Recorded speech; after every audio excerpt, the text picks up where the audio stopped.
जय हिंद एवरीवन। तो आज हम लोग बात करेंगे प्लाज्मा मेम्ब्रेन के बारे में। प्लाज्मा मेम्ब्रेन क्या है? प्लाज्मा मेम्ब्रेन आप जानते हैं कि ये आउटर बाउंड्री बनाता है, सेल हो या उसके अंदर के जितने भी ऑर्गेनेल हो उसके लिए।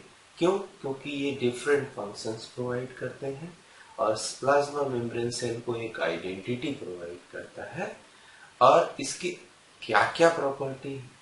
तो सबसे एक्सेप्टेड मॉडल जो हम लोगों ने अभी तक पढ़ा है बच्चों, वो है कि फ्लूइड मोज़ेक मॉडल। एक सी है किसका?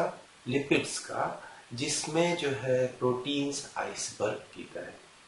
तो आइए देखते हैं कि प्लाज्मा मेम्ब्रेन क्या है।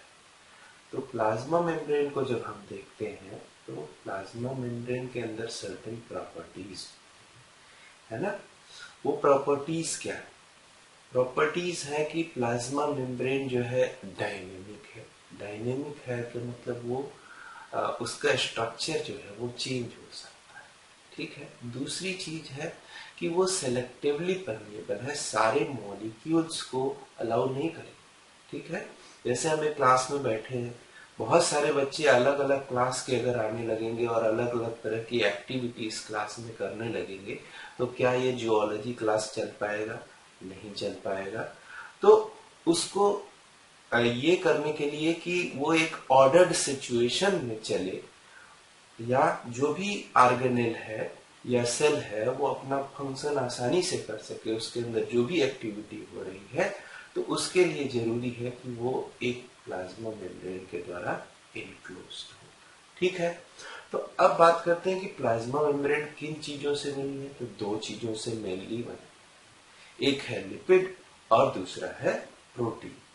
तो लिपिड क्या है भाई? लिपिड किसी भी ऐसे मॉलिक्यूल को जो वाटर के साथ मिक्सेबल ना हो उसे हम लिपिड कहते हैं। लेकिन यहाँ किस तरह के लिपिड हैं उसे हम देखेंगे।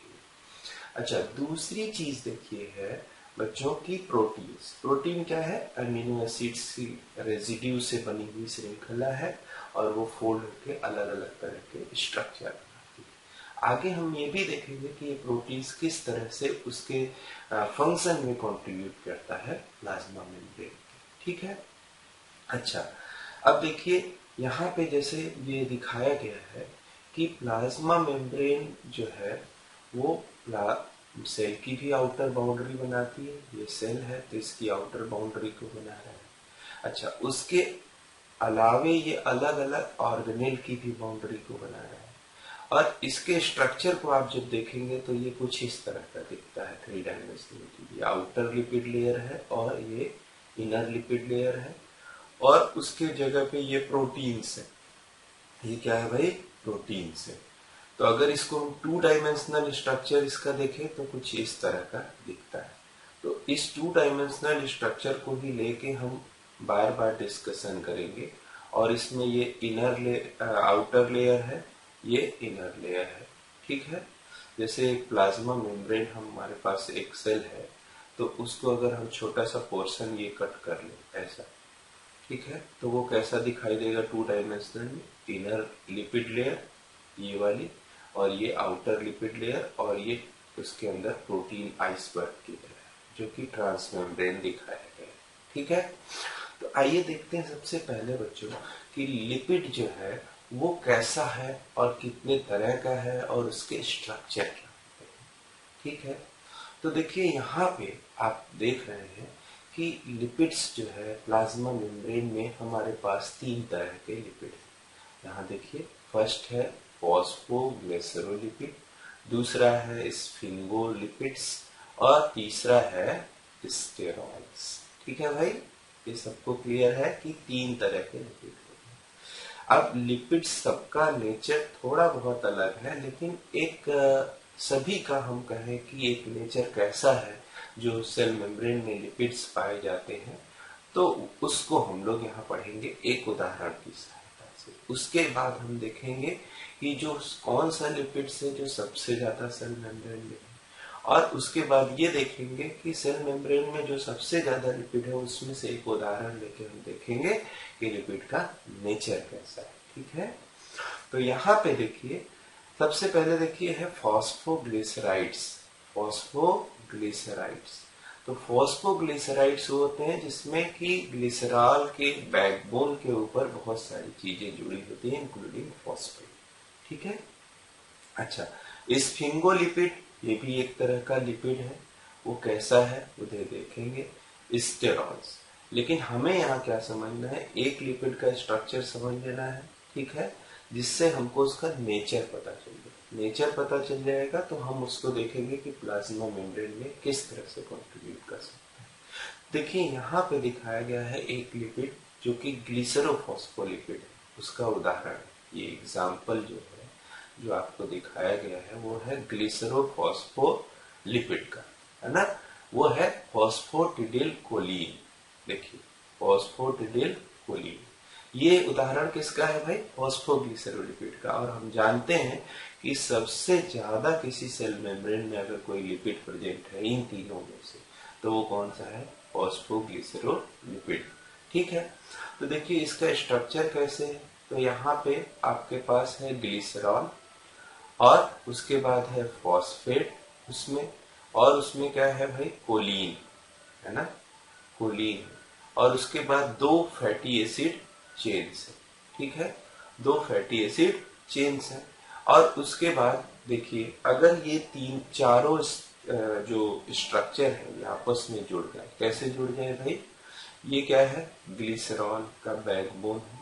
ठीक है, ये क्या है, ग्लिसरॉल, ठीक, जिसको आपने अभी देखा है ये। तो इसके दो हाइड्रोक्सिल ग्रुप क्या करते हैं, ईस्टर बॉन्ड बना दे, किसके साथ, फैटी एसिड के साथ। ये कार्बोक्सिलिक ग्रुप है तो एल्कोहल और कार्बोक्सिलिक ग्रुप का रिएक्शन होगा तो एस्टर बॉन्ड बनेगा। तो देखिए यहाँ से ये जुड़ गए। उसके साथ साथ देखिए इससे फॉस्फेट ग्रुप जुड़ा है। ठीक है, और उससे क्या जुड़ गया, कोलिन ग्रुप के लिए।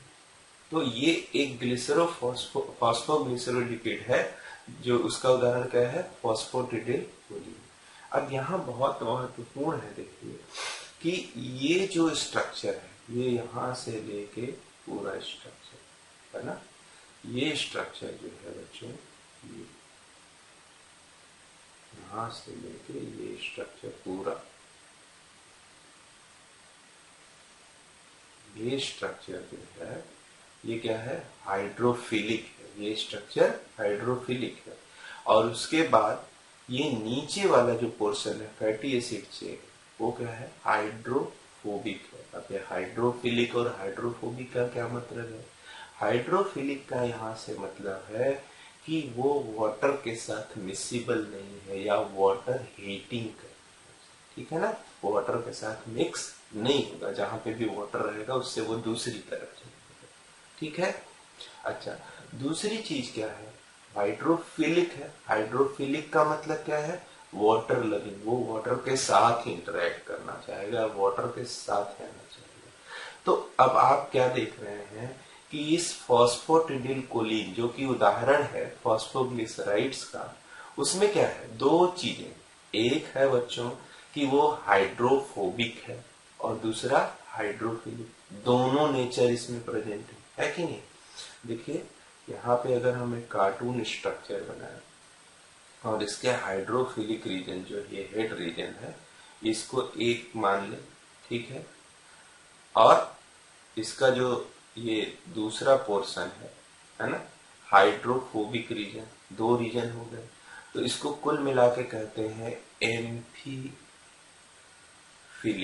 क्या कहते हैं, एम्फीफिलिक, है ना।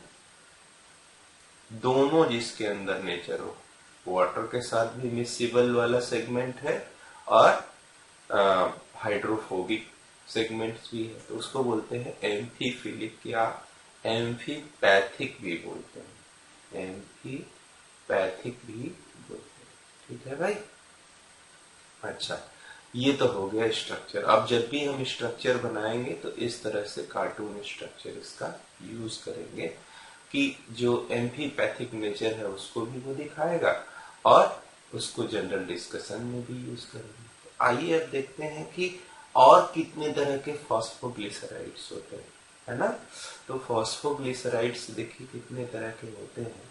तो एक तो हमने ये देख लिया फॉस्फोटिडिल कोलीन। इसको देख लिया भाई, फॉस्फोटिडिल कोलीन को देखिए, है ना, जो अभी अभी स्ट्रक्चर हमने पढ़ा है।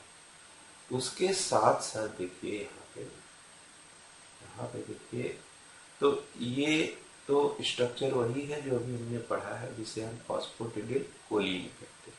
ठीक है, तो इसमें भी देखिए, तो ये हेड रीजन इसका क्या है भाई, कैसा है, हाइड्रोफिलिक है। अच्छा, और इसका टेल कैसा है, हाइड्रोफोबिक है ना। अच्छा, ये टेल दो तरह का हो सकता है, या तो इसमें डबल बॉन्ड प्रेजेंट है तो इसको बोलेंगे अनसैचुरेटेड। क्या बोलेंगे, अनसैचुरेटेड। और अगर ये इसमें कोई डबल बॉन्ड नहीं है तो उसको क्या बोलेंगे, सैचुरेटेड। ठीक है ना, ये क्या है, सैचुरेटेड है। ठीक है भाई, सैचुरेटेड है। अच्छा, उसी तरह से देखिए इसमें क्या जुड़ गया है, चेंज कहाँ पे आएगा, यहाँ जो कोलीन था उसकी जगह पे यहाँ पे क्या जुड़ गया, इथेनॉल अमीन जुड़ गया। तो इसको हम नाम क्या देंगे, फॉस्फोटिडिल इथेनॉल अमीन, पीई, है ना। अच्छा, उसी तरह से देखिए ये क्या है, सेरीन जुड़ गया उससे, तो उसको अब क्या नाम दे देंगे हम, पी एस, फॉस्फोटिडिल सेरीन।